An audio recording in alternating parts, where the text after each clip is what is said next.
ജില്ലാതല ക്ഷീരോത്സവം നടത്തി.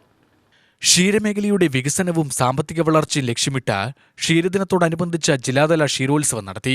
ജില്ലാ കുടുംബശ്രീ മിഷന്റെ ആഭിമുഖ്യത്തിൽ പാലക്കാട് ടോപ്പിൻ ടൗൺ ഓഡിറ്റോറിയത്തിൽ നടന്ന ചടങ്ങ് ജില്ലാ പഞ്ചായത്ത് പ്രസിഡന്റ് കെ ബിനുമോൾ ഉദ്ഘാടനം ചെയ്തു.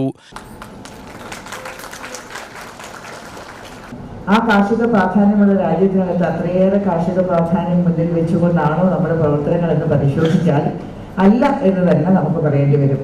പാവപ്പെട്ട കൃഷിക്കാരെ സംബന്ധിച്ച് അവരുടെ ജീവിതം മെച്ചപ്പെടുത്തുന്നതിനെ സംബന്ധിച്ച് അവർക്ക് വേണ്ട ആനുകൂല്യങ്ങൾ കൃത്യമായി നടപ്പിലാക്കുന്നതിനെ സംബന്ധിച്ചൊന്നും വലിയ തോതിലുള്ള ശ്രദ്ധ ഉത്സവ്യം ഒന്നും ഉണ്ട് എന്ന് നമുക്ക് പറയാൻ പറ്റുന്ന ഒരു കാലാവസ്ഥയിലല്ല ഇന്ത്യയിൽ പോകുന്നത്. അവിടെ തന്നെ നമ്മൾ 15-ാം സ്ഥാനത്താണ്. പറഞ്ഞില്ലേ, AMC പാലക്കാട്, ഈ കേരളം എന്ന് പറയുന്ന കൊച്ചു സംസ്ഥാനം ഈ രംഗത്ത് വളരെ പുറകിലാണ് നമ്മൾ നിൽക്കുന്നത്. അപ്പൊ നമ്മൾ നമ്മുടെ ആ നിൽപ്പിനെ തന്നെ ഒന്ന് മാറ്റിയെടുക്കാനുണ്ട്. നിൽപ്പിനെ മാറ്റിയെടുക്കണമെന്ന് നമ്മൾ എന്തുകൊണ്ടാണ് പറയുന്നത്? നമുക്കറിയാം, ഏറ്റവും നല്ല ഉപഭോക്തൃ സംസ്ഥാന കേരളം. എന്ത് നമ്മളിവിടെ കൊണ്ടുവന്ന് വിപണിയിൽ വെക്കൂ, അത് വാങ്ങിക്കാൻ ആരുണ്ട്? നമ്മളുണ്ട്. എന്തുകൊണ്ടാണ് നമ്മൾ ഉണ്ടാവുന്നത്? നമ്മുടെ കയ്യിലിത്തിരി വരുമാനമുണ്ട്. ഇന്ത്യയിലെ മറ്റു സംസ്ഥാനങ്ങളിൽ നിന്ന് വിഭിന്നമായി കുറച്ച് പൈസ നമ്മുടെ കയ്യിലുണ്ട് എന്നുള്ള വലിയ തോന്നലിലാണ് ഇങ്ങനെ നല്ല ഉപഭോക്താക്കളായിട്ട് നമ്മൾ ഈ സമൂഹത്തിനകത്ത് മാറിയത്. കുടുംബശ്രീ മിഷൻ ജില്ലാ കോർഡിനേറ്റർ N ഉണ്ണികൃഷ്ണൻ അധ്യക്ഷത വഹിച്ചു.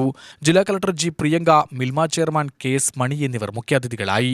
ക്ഷീരമേഖല വെല്ലുവിളികളും സാധ്യതകളും എന്ന വിഷയത്തിൽ നടന്ന സെമിനാറിൽ ഡോക്ടർ ES നിഖില വിഷയം അവതരിപ്പിച്ചു. ക്ഷീരമേഖലയിലെ സ്ത്രീ എന്ന ചർച്ചയിൽ ഡോക്ടർ K വിഷ്ണു മോഡറേറ്ററായി. K Sulochana, PT Reetha, doctor Dileep Phalgunan എന്നിവർ പ്രസംഗിച്ചു. S അനുരാധ സ്വാഗതവും ഐശ്വര്യ ശ്രീനിവാസൻ നന്ദിയും പറഞ്ഞു.